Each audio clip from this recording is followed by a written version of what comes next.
everyone. Welcome back to the Be More podcast, where we inspire you to be a little bit more of every role within Salesforce, MuleSoft, Tableau, and Slack. For today's session, we are exploring the role of somebody that is investigating a lead scoring solution. And I'm joined again by Eric. So, Eric, are you able to introduce yourself to our audience, please? Yeah. Thank you for having me back again. It's exciting to do another one of these. For those that hadn't gotten a chance to check out the first one, my name's Eric. I'm the Vice President of Revenue Operations and Digital Transformation over at Lens Financial, running for the longest job title someone could possibly have. And my role basically involves having transforming the organization and the customer experience over at Lens Financial. We are an organization that does um, mortgage loans. So anybody that's looking to buy a house, we are one of the mortgage lenders in the United States, and we are in a very specific niche. So which will come into play later in our conversation.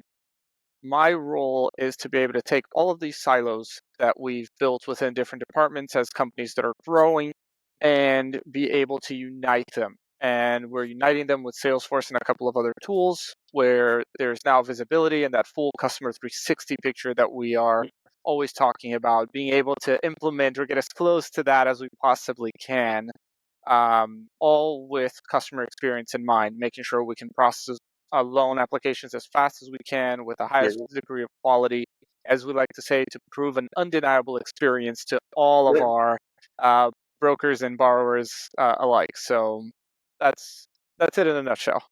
Awesome. Well, that sounds great. And I hope it's undeniably good, you know? Awesome.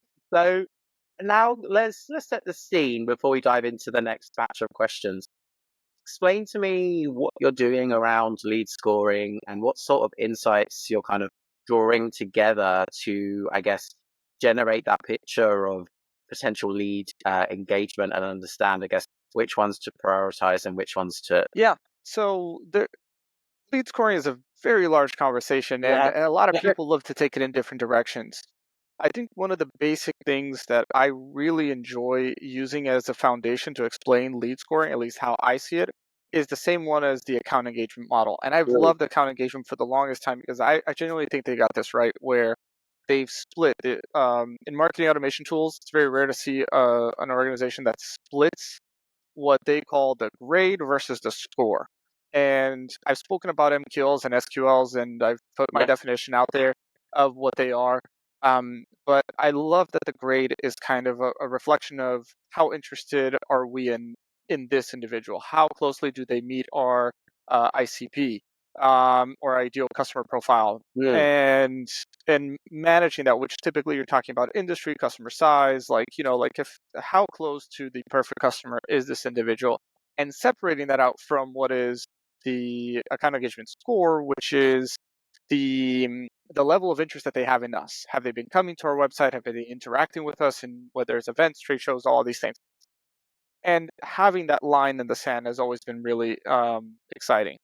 So, and I think it's a really good way to have a visualization of, us want to do business with them and then want to do business with us without blurring the lines all in one single lead score. One of the key things in our industry is that it's a lot of times you have to search for information in different industries. We have an overabundance of information because in the mortgage industry, we're actually a very transparent industry, especially after the financial crisis of 2008 and everything. There's been a lot of things in place to kind of put full transparency. So, ultimately, you can look up anything that you want on the consumer access databases that we have for the real estate industry. So for us, we can find out literally every single loan originator who's a potential lead for us, all in a single database. It's very easy to find, but knowing which ones to call, especially because we're in a niche industry, is the bigger question. So we embarked in this journey to be able to be laser focused in the folks that we want to do business with, and doing something that I don't believe is being done anywhere in the industry, to be able to take a live feed of the entire nationwide mortgage transaction history and be able to flag who are the individuals that are doing work in our specific niche. So it's been an exciting journey so far to be able to score all of that and be able to translate that to our account executives to be able to say, here are the folks that are doing business in our niche. You can reach out, you can see their full history, and be able to really deliver that undeniable experience because when you're calling or when you're reaching out, we at Lens are a very outbound company. This industry is very outbound in general. You're already showing up with, hey, I've done my homework. Like, I see Yeah. that you're doing this. I'm not here to waste your time. Like, let me tell you a little bit about how we can add value to what you're doing. Yeah.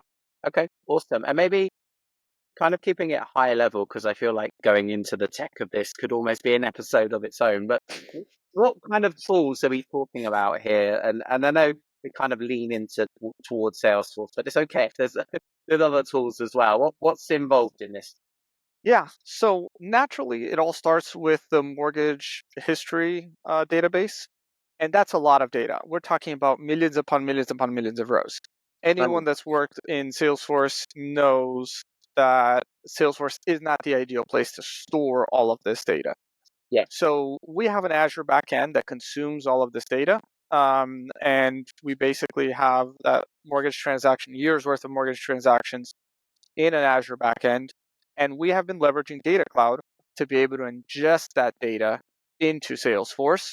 So we're using Azure with Data Cloud, and then obviously be able to bring that into Core, which is for us your typical Sales Cloud Yeah. deployment.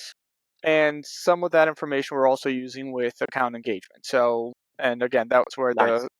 some the scoring comes back in, or the account engagement score comes back Yeah. in. So in a nutshell, for this lead scoring purposes, those are like the four pillars. Okay. Yeah. Awesome. That's great. And thinking about this now as a journey, what type of other people did you have to interact with? Like, who were the key stakeholders that you got involved with to put this together? And it kind of sounds like it's a living, breathing thing at the moment, which is fine and it's great, right? We're all learning each and every day, but who were the key players that were kind of involved in influencing? Okay, well, this is a plus, this is a minus to a score. Who were they? So I'll just take a sidebar to say it's funny you say living and breathing thing because it actually it kind of is living and breathing because it has a Yeah. name. So we actually have created Lexi, who is Right. our digital lending ally, as we call it. She's the character behind it all. So all of the whole digital transformation process, we're trying to put it under this project Lexi, and the insights that we derive from things like this all are under Lexi. Um, so the departments that we had to work internally have been several. So we are working a lot with the account executives, Yep. mostly because we're trying to put this for them. This is marketing as well to be able to kind of bring that piece in. So we have been working a lot with both of these departments to validate what we're doing, validate the scores, especially when it comes to lead scoring, because we get all of this raw data and Yeah. we have to make some sense of it. We have to make sure that we can fine tune this score, and our score. I think that actually I'll save that for a little bit later. But Yeah. ultimately, we've been working with these teams to be able to make sure that our score is as accurate as possible, and we've done multiple iterations of it.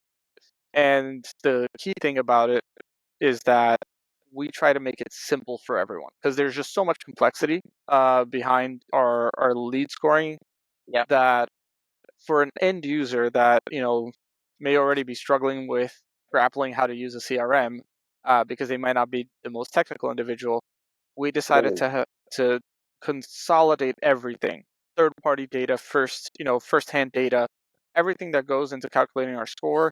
No matter how we do it or how we revise it, it always ends up with a score from 0 to 100. So that Right. way they just need to care about, hey, I just need to sort this list descending, and I have my targets, my primary targets at the top because they have the highest score, and that's who we think, Mm. we believe are the best, the best individuals that fit that ICP of we want to do business with them. Yeah.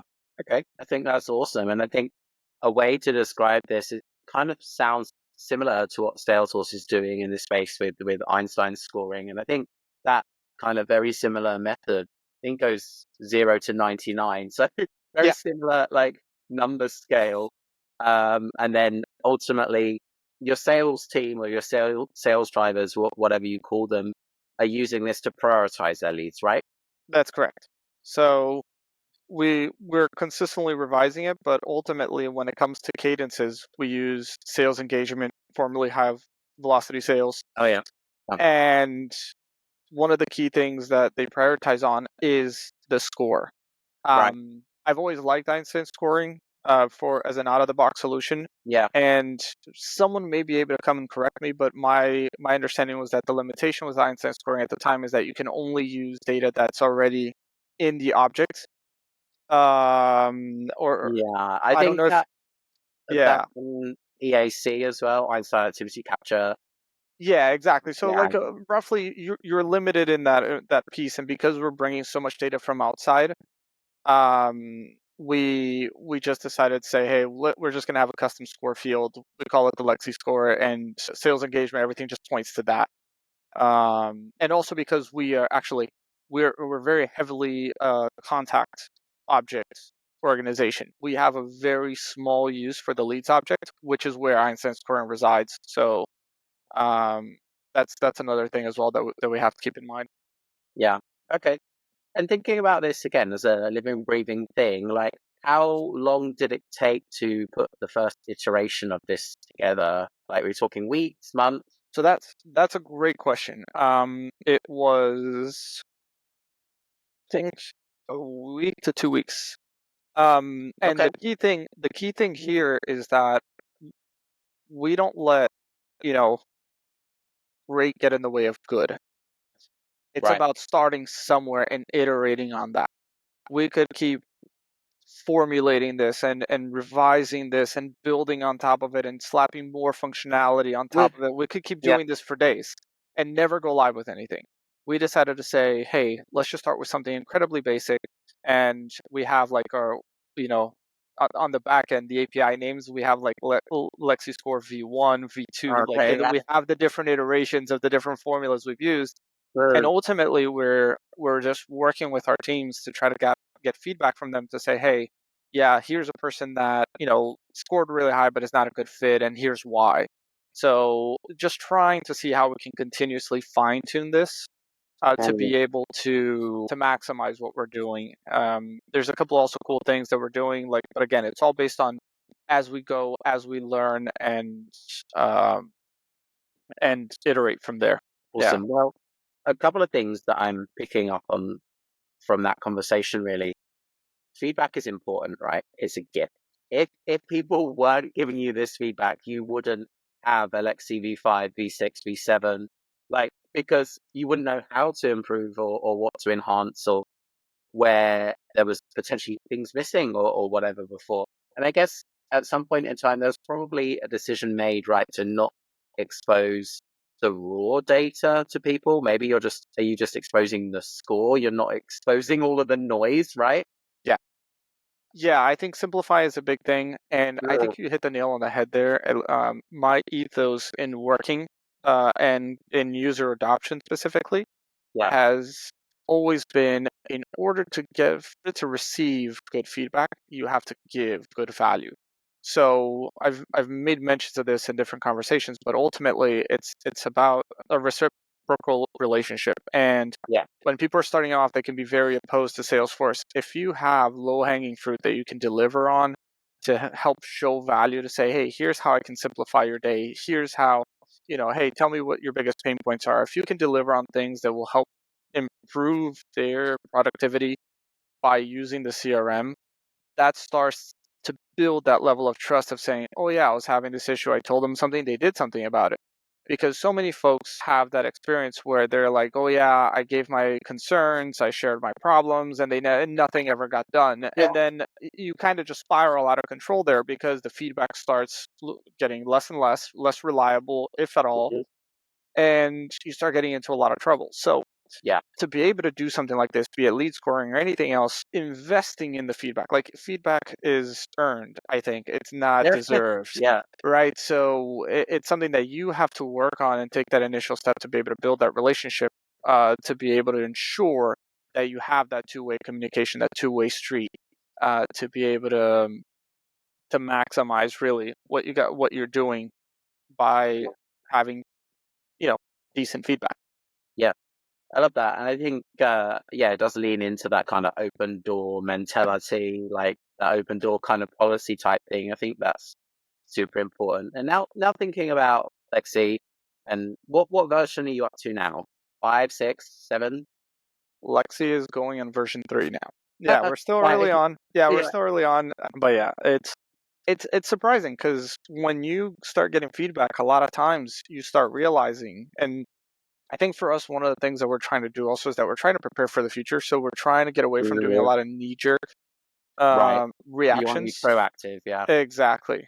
So, like for example, the upcoming version of the Lexi score, one of the key things that we're doing is that we're sourcing out a vendor to be able to properly calculate time zones. Right. And what we're doing is that we're going to drop the Lexi score to 0 if it's outside business hours. So that way, in a sales engagement world, the person could be a great fit, but if they're outside of the calling hours, outside of business hours for them, it'll drop it to 0. So that way, we don't see it. So the folks don't see it, and it doesn't go on their call list. But as soon as they are in business hours, it brings it back up to their original score, to be able to avoid giving a bad experience where people are calling folks out of business Hours. hours. Yeah. In our case, here in the United States, you have folks that are starting out. If I pick up the phone at 9 in the morning or 9:30 in the morning here in Florida, if I'm calling people in California by mistake, I'm waking someone up, and that person's not going to be happy with us ringing their phones. Yeah. So, those are kind of like it's based on feedback and iterations, right? And those are things that sometimes you want to take time before you roll that out instead of just saying, "Oh yeah, quick change, boom, we're live with this." Yeah.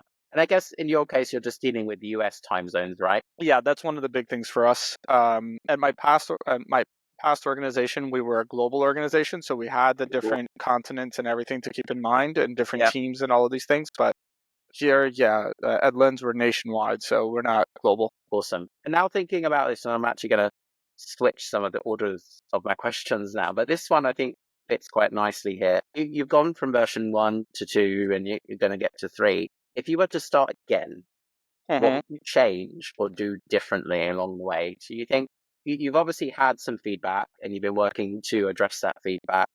Maybe which of those feedback items had like the biggest value or made the most difference, do you think? It's a good one. Yeah. I'll share this one. So this is external feedback, above all. So the partner that we chose to provide us with the mortgage transaction database, Mm. we did some rounds of review, and they basically sent us a sample file. And one of the key things that held us back on FlexiScore V1 was that the data set looked good, and we thought that we had something decent, when they did a sample data set. And when they sent us the full thing, we quickly realized that there was a very large amount of data that was incorrect in certain columns that Right. we really wanted to rely on. I think one of the crucial things that when you're working with search large data volumes, probably taking a couple of extra steps in validating things. And I think for us, the biggest thing that we missed was that, like I mentioned, we're in a niche.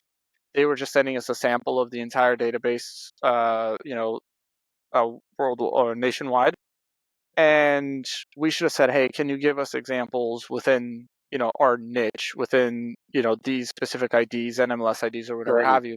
Because we quickly realized that in our industry that there were things that they were getting wrong, and it took us a while to be able to rectify that. So I think that, more attention to detail on reviewing large data volumes, not taking things for granted there because things can go awry very easily.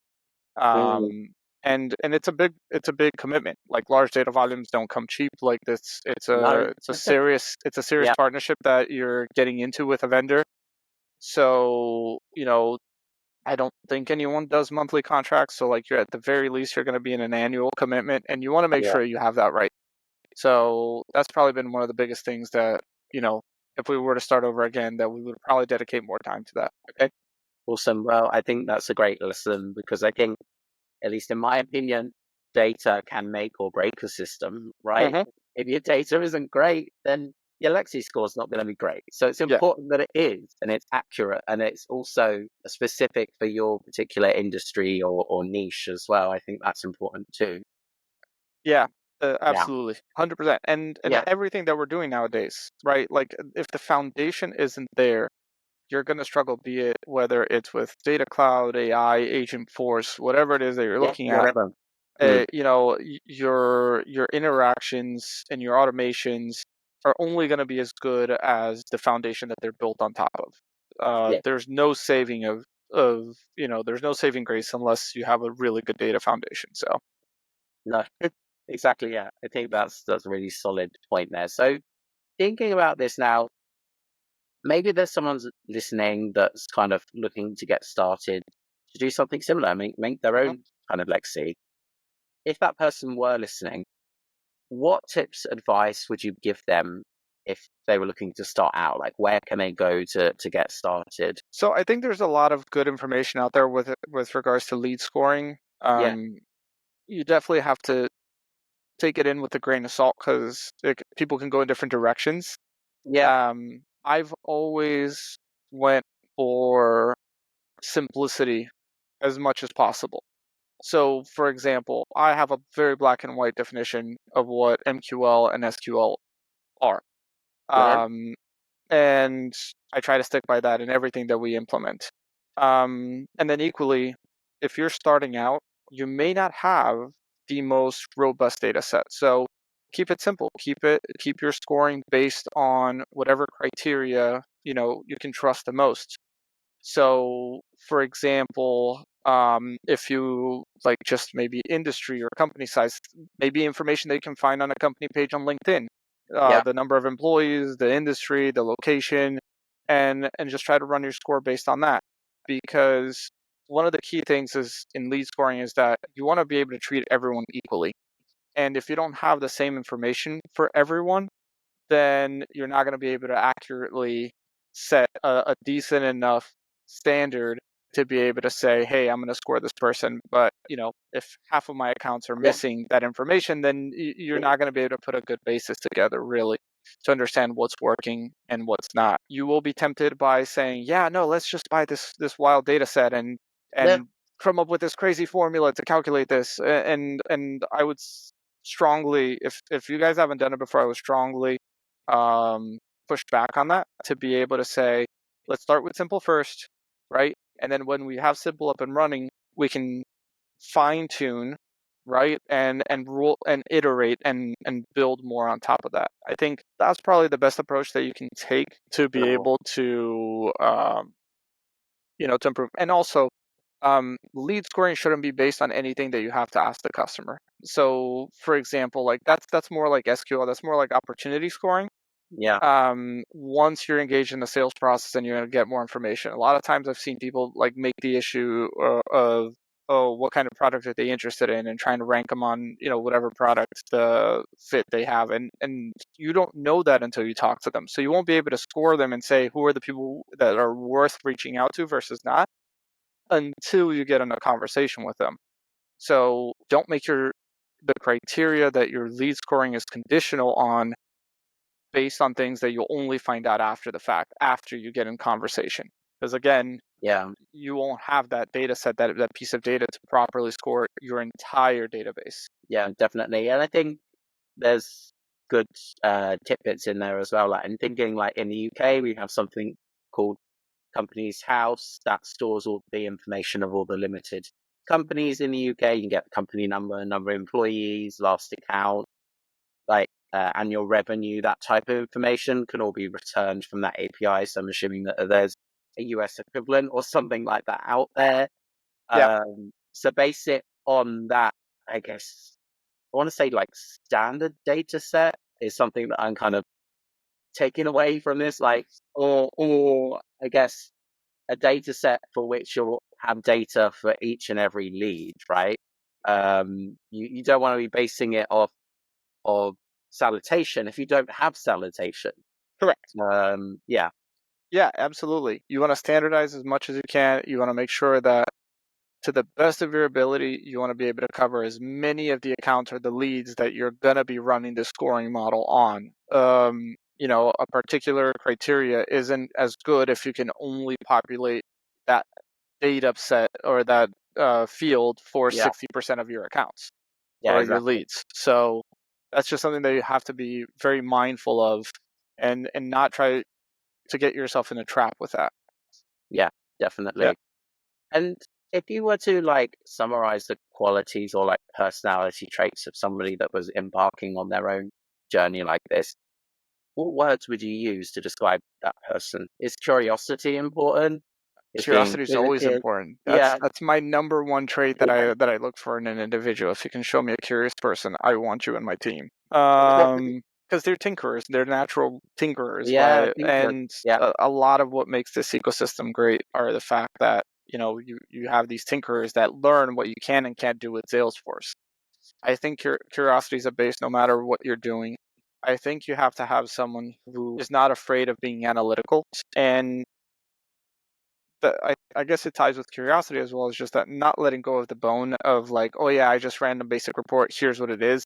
Truly, someone who tries to go in a deeper layer and understand why are these numbers correct? Am I cherry picking my numbers, or just settling for what I see at face value, brilliant. and constantly be able to evaluate. Like, for example, today we had a call where we're migrating one department into Salesforce, and we have Salesforce as a database kind of consuming this some of the data that we run weekly reports on or weekly Yeah, meetings on. And as someone was going through this Excel spreadsheet, I was validating all the data in Salesforce. And I was like, okay, great. All of the data matched. And I was like, for the first time, I was like, okay, I think next week we can run this whole meeting in Salesforce. no, However, after the meeting, I went and I was like, okay, but let me look at the Salesforce report now. And not only, and I guess we don't have video here, but I took I took all of the loans that I measured, and I was like, okay, I was able to account for all of these, but I found that there were 12 that were on the Salesforce report, but weren't on the ones that we covered. And I'm like, all right, guys, no, let's understand what's happening here, right? Because and it's someone that is always trying to think of that extra step or kind of mm, just dive in a little bit deeper to make sure, yes, this all makes sense. Yes, all the dots are connected, which in a small organization, even in large organizations, it can be very tough because you have the fires you're trying to put out today, uh, the things that are being asked of you. So to go that extra mile, which I think kind of leads on or segues into the final thing, is that you probably need to have someone who has a very good time management ability to be able to block off the time to say, I'm going to block off time in my day to properly dedicate to reviewing this and not let, all of the other fires and all the other no, noise take yeah, away from not getting this done.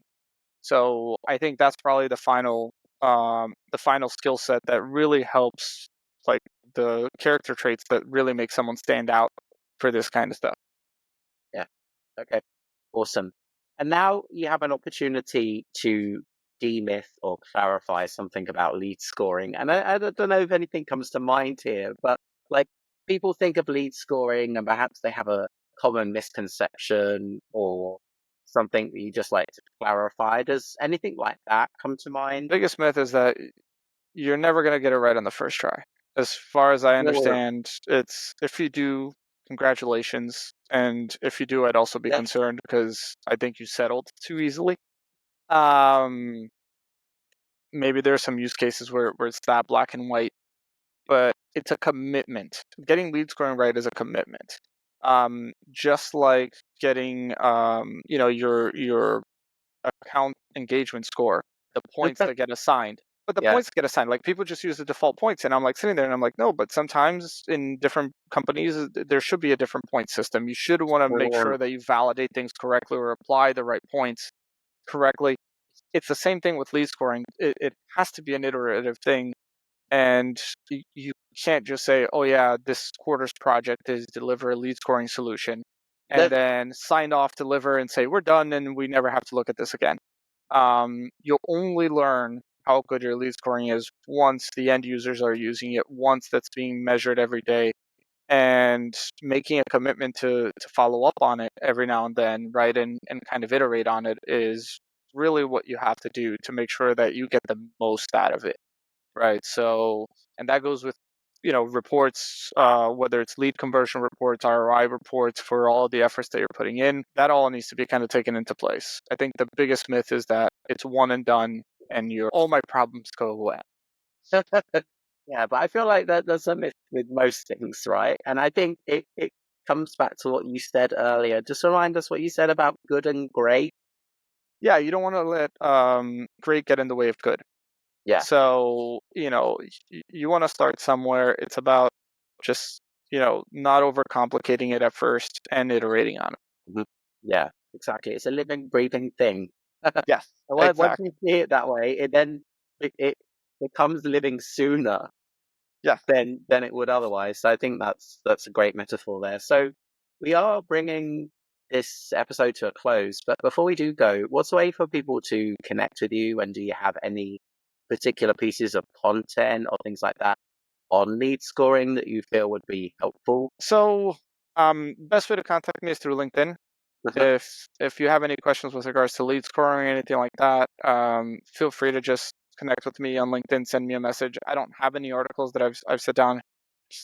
Yeah. Writing is not one of my fortes. I could talk these things out as much Yeah. as I can, but I do have a couple of presentations I've done that I've recorded from different dreaming conferences where I talked a lot about leads and the concept of lead scoring. I talked about the MQL, the SQL, all of these Yeah. things. So I do have some content on that. So if anyone's interested, reach out to me on LinkedIn. I'll send the link to the YouTube videos, and we'll go from there. Yep. Okay. Awesome. And I think we lent on account engagement a little bit because I feel like we both have a soft spot for account engagement, formerly Pardot. So I think there's some great resources on Trailhead about at least from an account engagement point of Hmm. view, scoring and grading as well, which does kind of introduce you to this concept of marketing qualified lead, sales qualified lead, or MQL, Hmm. SQL. So I think maybe that's something else for people to consider. So thanks again for your time today. I think it's a really great session. And hopefully we can inspire some more people to do their own lead scoring solution as well. Exactly. I'd be curious to hear what other folks are doing, what they're trying, and hopefully if this inspired them in any way to fine tune their process a little bit more. Yeah. Awesome. Well, thanks again for your time.